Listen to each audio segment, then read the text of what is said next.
Good morning class. Welcome back to grade 5 maths. How are you all doing today?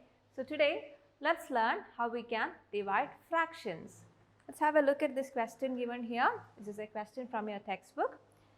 If 1 by 4 liter of oil is filled in one bottle, then how many bottles will be needed to fill 2 liters of oil? So what is given in the question? 1 by 4 liter of oil is filled in one bottle and you are asked to find out how many bottles you will need to fill in 2 liters of oil. So 1 by liter of oil means what? You have 1 liter of oil which is divided into 4 equal parts and you are filling one part out of this 4 parts in one bottle. So when you are filling 1 liter in bottles, you will need how many bottles? 1 by 4 or one part out of the 4 parts will go in one bottle. Then another one part out of 4 parts will go in another bottle. Again another 1 by 4 goes in another bottle and one more 1 by 4 in one bottle. So 1 liter of oil divided into 4 equal parts and one part out of 4 parts goes in one bottle, and such way for 1 liter of oil you will need how many bottles? For 1 liter of oil you will need 4 bottles. Clear? One bottle can hold 1 by 4. The first bottle. The second bottle can hold 1 by 4. The third bottle can hold again 1 by 4 and the fourth bottle. Now this is clear to you. So for 1 liter you will need 4 bottles. Okay. Now what if you have 2 liters of oil to be filled in? For 2 liters of oil you may need 8 bottles. See, for 1 liter you need 4 bottles and for 2 liters 1 plus 1 liter 4 plus 4 is equal to 8 bottles you will need. Clear? So you keep this in mind. Now let's come back to our question. If 1 by 4 liter of oil is filled in one bottle, how many bottles will be needed to fill 2 liters of oil? So what you are asked to find out, how you can divide this 2 liters of oil in bottles in which where each bottle can hold 1 by 4 liters. So actually you are asked to find out how this 2 can be divided by, or the 2 liters can be divided by 1 by 4 liters. Means how many 1 by 4 liters are there in 2 liters? Clear? So that would be equal to 2 divided by 1 by 4. Now here you have a whole number and here you have a fraction, right? So how would you divide a whole number by a fraction? There must be some steps involved, right? So let's see what are those steps. To divide a whole number by a fraction, first you have to find the multiplicative inverse of the divisor.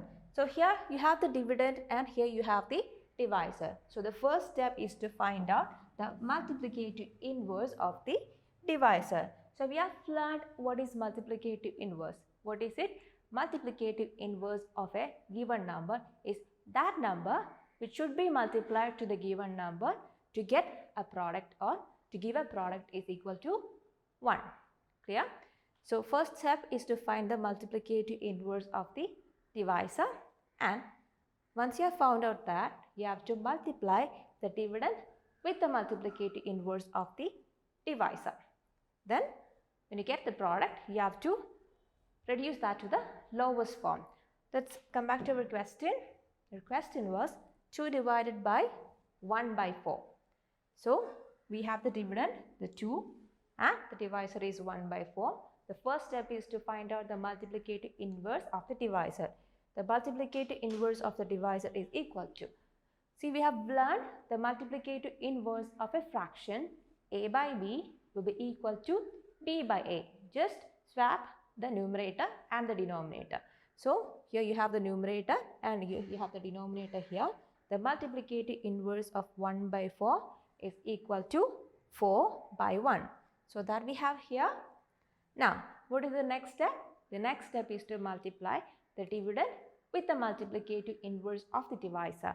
So here we have the dividend multiplied by the multiplicative inverse of the divisor. So that is 2 into 4 by 1. So 2 into 4 by 1. Since 2 does not have a denominator, we can take 2 has a denominator of 1, which will not make any change to the value of 2. So that could be equal to 2 by 1 into 4 by 1. So let's multiply the numerators and the denominators respectively. That would be equal to 2 into 4 by 1 into 1. Clear? What is 2 into 4? 2 into 4 is equal to 8 by 1 into 1, which is equal to 1. 8 by 1. A number divided by 1 is equal to the number itself. So 8 by 1, or how many ones will go in 8? The answer is 8. So how many bottles we need? We need 8 bottles will be needed to fill 2 liters of oil. Clear? Now we'll see one more question. Divide 9 by 3 by 4. So it is 9 divided by 3 by 4. Let's find out how many 3 by 4s will go in 9. So what is the first step? The first step is to find out the multiplicative inverse of the divisor. Here this is the dividend and this is the divisor. So what is the multiplicative inverse of 3 by 4? It is 4 by 3, right? So our next step is to multiply the dividend with the multiplicative inverse of the divisor. So that would be equal to 9 into 4 by 3, right? What is 9 into 4 by 3? It would be equal to 9 by 1 into 4 by 3. And it would be, see, do you see some common factors for these numbers? Look at this 9 and 3. Both this 9 and 3 are multiples of 3, right? So 3 is a common factor for this 9 and 3. So let's cancel out the common factors to make the multiplication easier and reduce the final product to the lowest form. So 9 divided by 3 is 3 and 3 divided by 3 is equal to 1. Are there any more numbers that can be cancelled out with a common factor? See? No, right? So the multiplication becomes 3 into 4 by 1 into 1. Clear? What is 3 into 4? 12. By 1 into 1 is 1. 12 by 1, the final product is 12. So the question 9 divided by 3 by 4 is equal to how much? It is equal to 12. Clear? Now children, you can go through the topic division of a whole number by a fraction in page number 71 of your textbook. Then move on to exercise 4.6. You have to complete the questions 1A, 1D and also the questions 5 and 7. So that's all for today. We will meet in the next class with a new topic. Until then, bye.